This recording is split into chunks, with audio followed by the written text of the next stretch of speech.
حضرت عبداللہ ابن زبیر نماز کے اندر ان کی کیفیت یہ ہوتی تھی کہ جب یہ سجدے میں جاتے تھے ان کی پشت پر پرندے آ کر بیٹھ جاتے تھے، ان کو خبر ہی نہیں تھی۔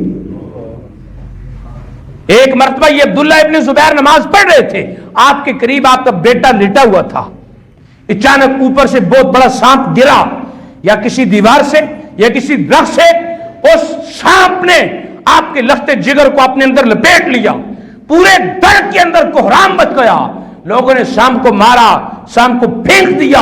اس کے بعد جب حضرت عبداللہ ابن زبیر نے سلام پھیرا تو ان کو خبر ہی نہیں تھی کیا ہوا ہے۔ یہ کیسی نماز تھی مولا، مولا یہ کیسی نماز تھی۔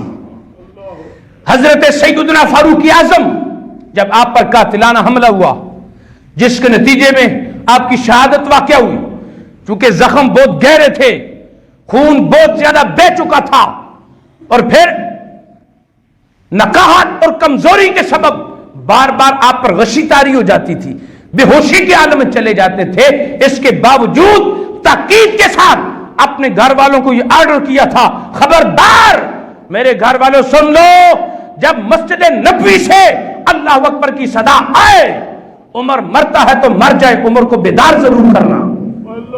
میں مرنا پسند کرتا ہوں لیکن نماز چھوڑنا پسند نہیں کرتا۔ وہ کون تھے اور ہم کیا ہیں؟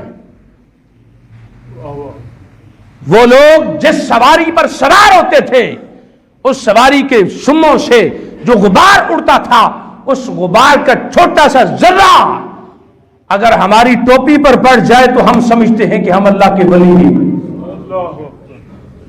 مگر یہ صحابہ کی سیرت ہے نا جو سرکار کی ساری امت تک پہنچے گی۔ سوال یہ ہے، کسی اور کی بات نہ کر، یہ بتا ہم نے کتنا عمل کیا، ہم نے سرکار کی سیرت پر کتنا عمل کیا ہے۔ ہمارے نوجوان بھٹک رہے ہیں، ہمارے نوجوانوں کو سرکار کی سیرت کا پتہ نہیں، ہمارے نوجوان کو خبر نہیں سرکار کھاتے کیسے تھے، سرکار پیتے کیسے تھے۔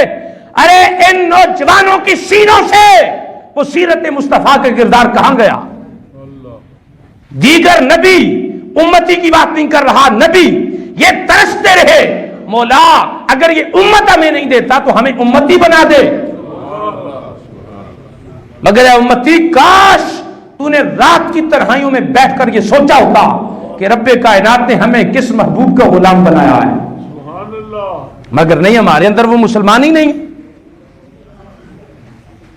حضرت علی شیر خدا، مشکل کشا، باب مدینۃ العلم، جو قیامت تک کے لیے رشد و ہدایت اور سلسلہ ولایت کا منبع اور سرچشمہ ہیں، اور آج بھی کوئی شخص اس وقت تک ولی نہیں بن سکتا جب تک بالواسطہ یا بلا واسطہ مولا علی کی ولایت کی مہر اس پر نہیں لگ جاتی۔ اپنی طرف سے کوئی بنے تو بنتا رہے، علی امام الاولیاء ہیں، لیکن علی کی نماز کا عالم یہ تھا کہ جب نماز کا وقت قریب آتا تو علی پاک کا چہرہ زرد ہو جاتا، چہرے کے تغیر ہو جاتا، چہرے کے رنگت میں تبدیلی آتی۔ جب آپ سے پوچھا جاتا بتائیے حضرت آپ کے چہرے کی رنگت بدل کیوں گئی ہے، آپ فرمایا کرتے تھے آپ کو پتہ نہیں ہے علی خدا کی بارگاہ میں کھڑا ہونے کے لیے جا رہا ہے، علی خدا کو سجدہ کرنے جا رہا ہے، پتہ نہیں وہ قبول کرے گا بھی یا نہیں کرے گا۔ نماز میں حضرت علی رضی اللہ تعالی عنہ کا استغراق اور محویت کا یہ عالم تھا کہ حضرت علی رضی اللہ تعالیٰ عنہ کو دوران جنگ اگر کوئی تیر جسم میں لگ جاتا، پیوست ہو جاتا اور نکالنے کے باوجود بھی نہ نکلتا تو آپ نماز کے لیے کھڑے ہو جاتے، اور آپ کے خادم وہ تیر کھینچ کر نکالتے، علی کو خبر ہی نہ ہوتی۔ یہ نماز تھی ان کی۔ حضرت مسلم بن یسار رضی اللہ تعالیٰ عنہ آپ فرماتے ہیں کہ میں نماز پڑھنے سے پہلے کہا کرتا تھا جو مرضی اونچی آواز سے باتیں کرتا ہے کرتا رہے، مجھے کوئی پرواہ نہیں، لیکن جب میں نماز پڑھتا ہوں نا تو مجھے کسی کی آواز آتی نہیں، مجھے کسی کی آواز آتی نہیں۔ آواز تو موجود ہوتی تھی لیکن ان کی اپنی ریاضت اور عبادت کا عالم یہ ہوتا تھا استغراق کی کیفیت میں۔ استغراق کہتے ہیں کہ جلوہ خدا میں غرق ہونا، جلوہ خدا میں گم ہونا، اس استغراق کی کیفیت میں آپ سجدہ کرتے تھے کہ پاس کھڑا ہوا اگر کوئی شخص بات کر رہا ہے تو آپ کو آواز نہیں آتی تھی. تو آج ہم کیا کرتے ہیں؟